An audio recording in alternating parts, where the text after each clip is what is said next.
Je suis très content d'être là. Et je vois les merveilles que Dieu est capable de faire. Amen. Amen. Donc c'est la première fois d'être ici. J'ai souvent eu l'habitude d'être de l'autre côté. Et les choses ont beaucoup changé. Nous rendons grâce à Dieu. Amen. Donc la gloire lui revient. Ok, donc il m'a été demandé donc de nous entretenir dans la guérison intérieure. Amen. C'est très important. Pourquoi la guérison intérieure? Parce que Dieu veut préparer son église pour l'environnement. Amen. Dieu a besoin d'une église qui soit sans tache, ni rien de souillé. Amen. Nous allons lire dans le passage le texte de Thessaloniciens.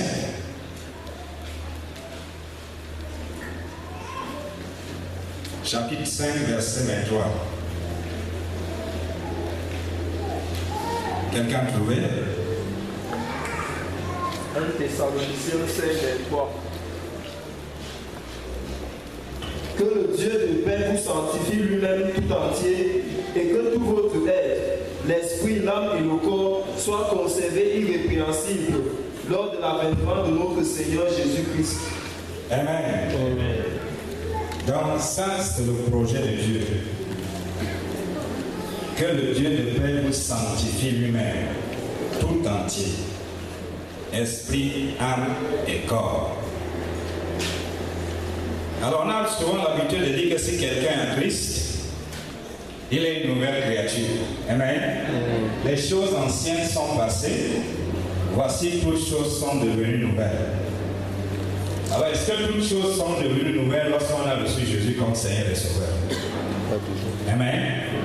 Alors, ce que Paul dit dans Corinthiens chapitre 5, verset 17, 2 Corinthiens 5, 17, c'est une déclaration juridique. Alors, en tant que chrétien, nous devons donc entrer dans ce que Dieu dit dans Corinthiens. Comme il a demandé aux Corinthiens, purifiez-vous du vieux levain, vous êtes encore charnels, parce qu'il y a parmi vous des divisions, des querelles, des rivalités. Donc c'était des chrétiens. Ils avaient reçu Jésus, ils avaient reçu tous les dons, mais ils avaient encore beaucoup de problèmes. Amen. Donc ils avaient besoin de faire des progrès pour expérimenter la puissance de la guérison à plusieurs niveaux. Alors Paul nous dit donc ici que le Dieu de paix nous sanctifie tout entier, esprit, âme et corps. Alors quand tu vois ce verset, essaie d'établir l'ordre des priorités. Dieu donne la priorité à quoi? Corps. Hein? À l'esprit. C'est d'abord l'esprit. Amen. Alors, dans l'esprit, il y a quoi?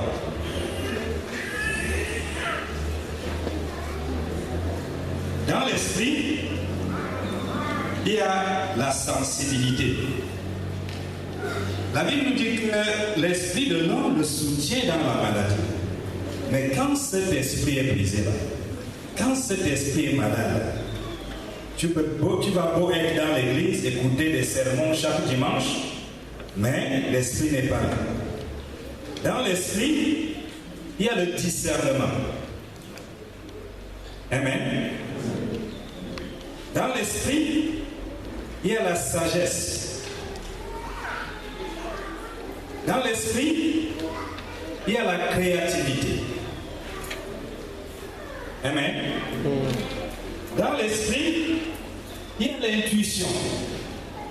C'est plus développé chez la femme que chez l'homme.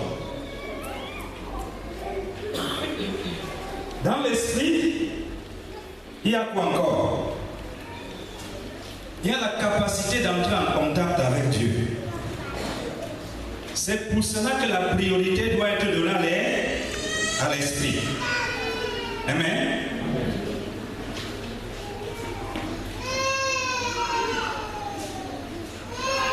Après l'esprit, il nous a parlé de l'âme. Dans l'âme, il y a quoi? il y a les émotions. Amen. Lorsque les émotions vont mal, qu'est-ce qui se passe?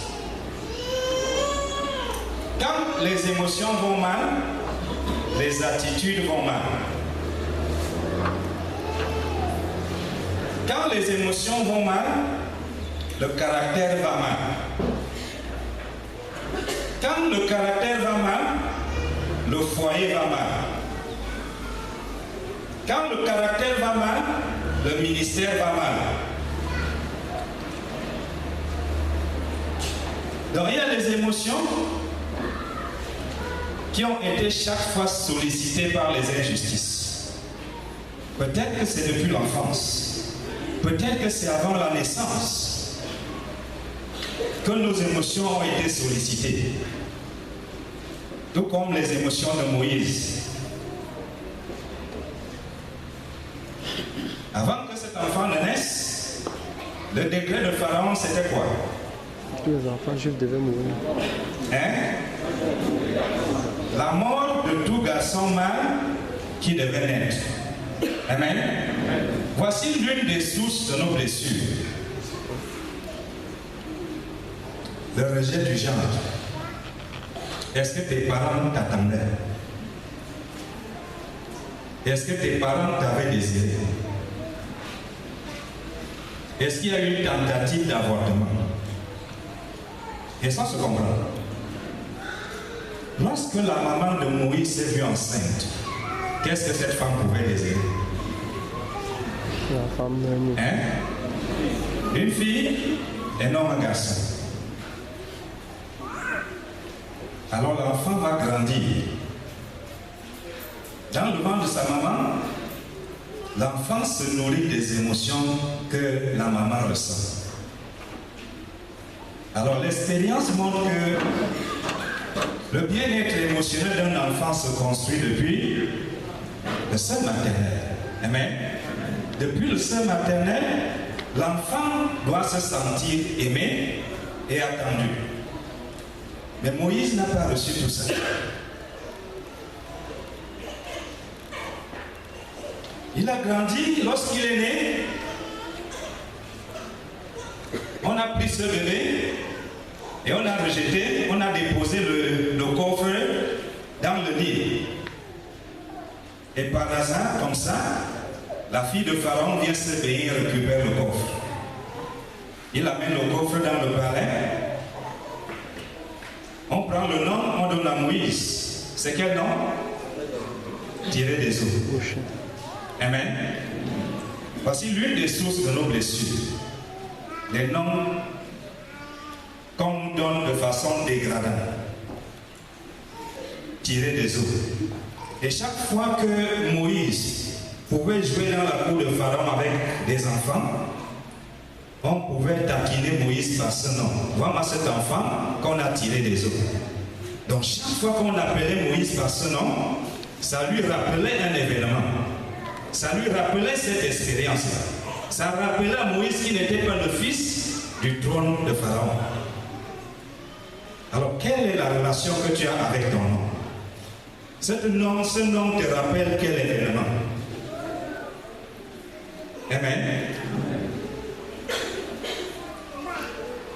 L'une des sources de nos blessures, ça peut être quoi? Le rejet. Quelqu'un de nous a déjà vécu le rejet? Le rejet fait mal. Le rejet brise nos émotions.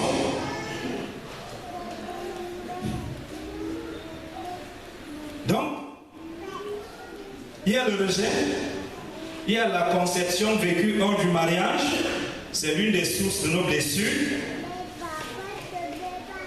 Il y a l'essai d'avortement, il y a des grossesses non désirées, il y a des conflits à la maison, des punitions abusives,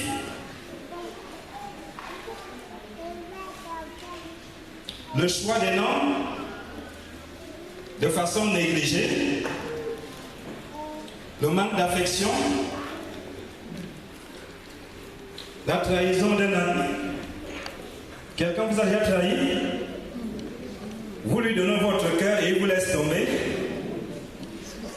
sont les sources de nos blessures. Les abus sexuels. Lorsqu'on a été abusé sexuellement, cette expérience touche notre identité. Lorsqu'on rejette notre genre, cette expérience touche notre identité. Juge chapitre 11. Nous voyons un peu là l'expérience du rejet. Quelqu'un peut lire à partir du verset 1.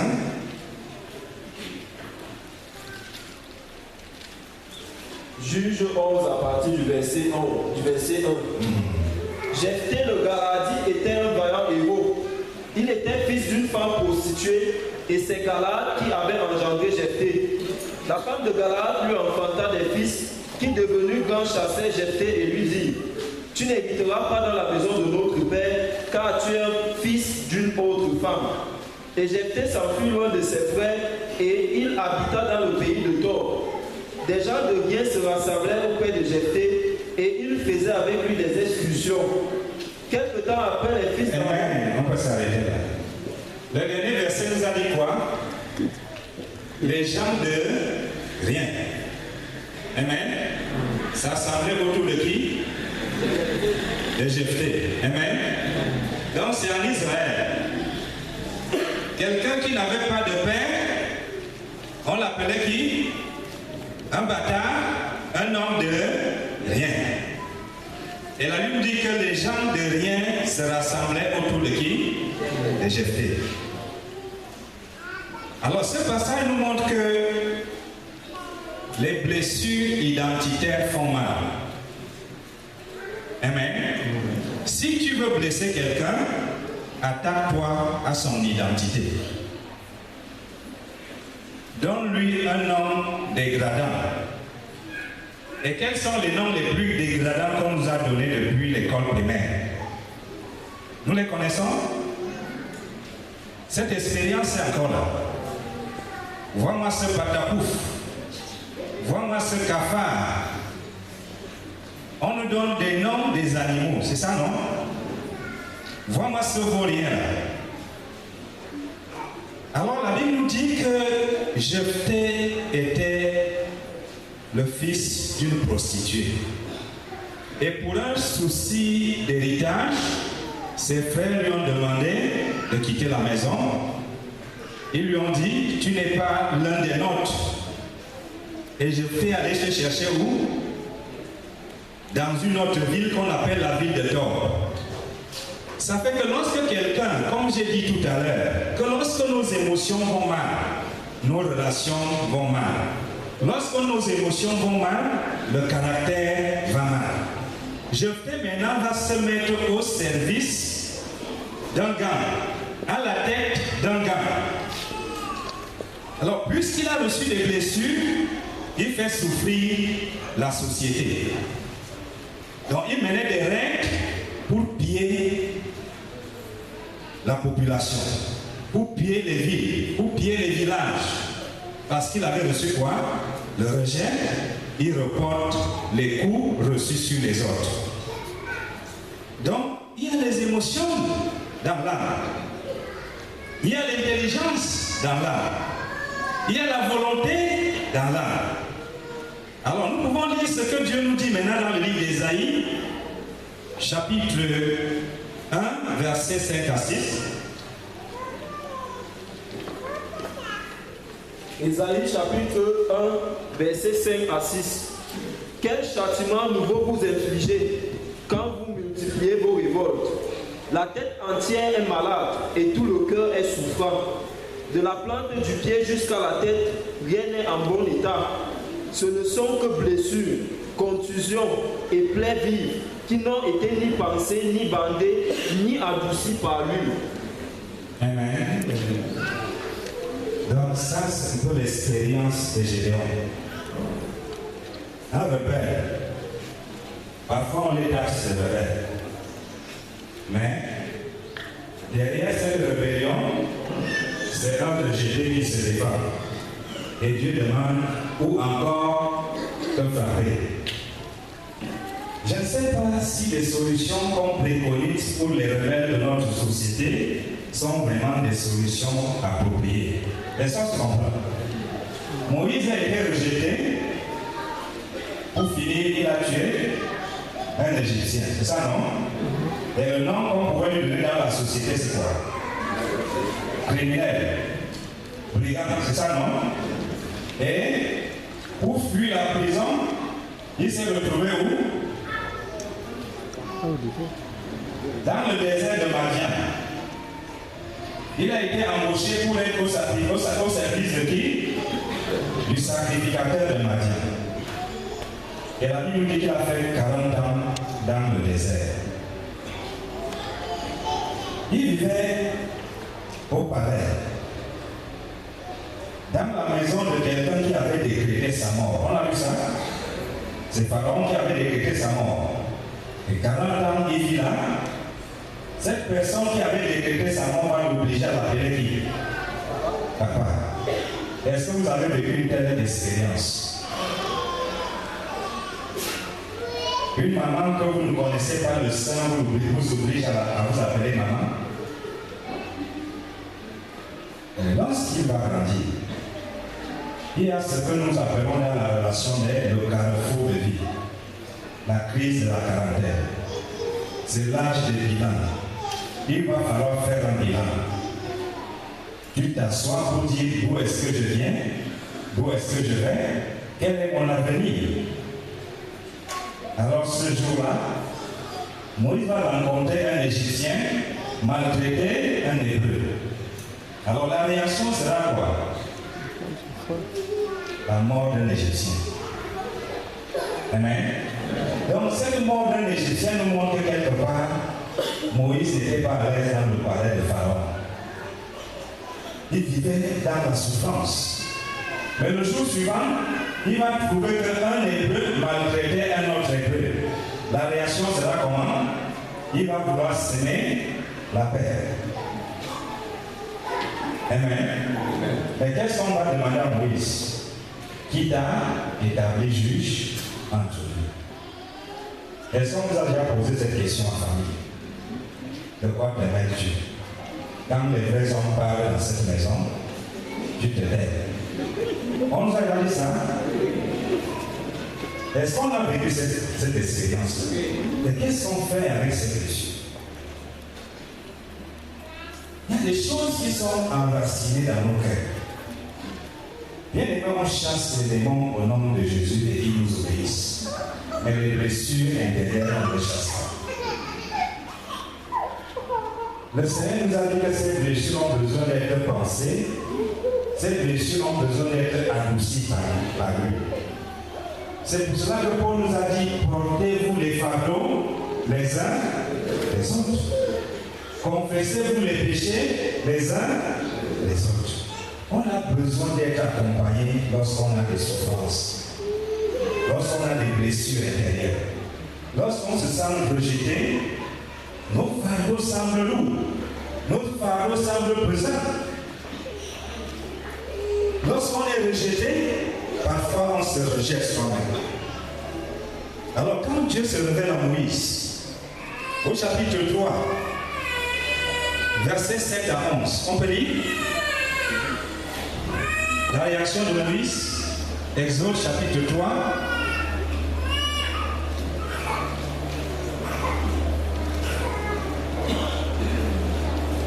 Exode chapitre 3, verset 7 à 11.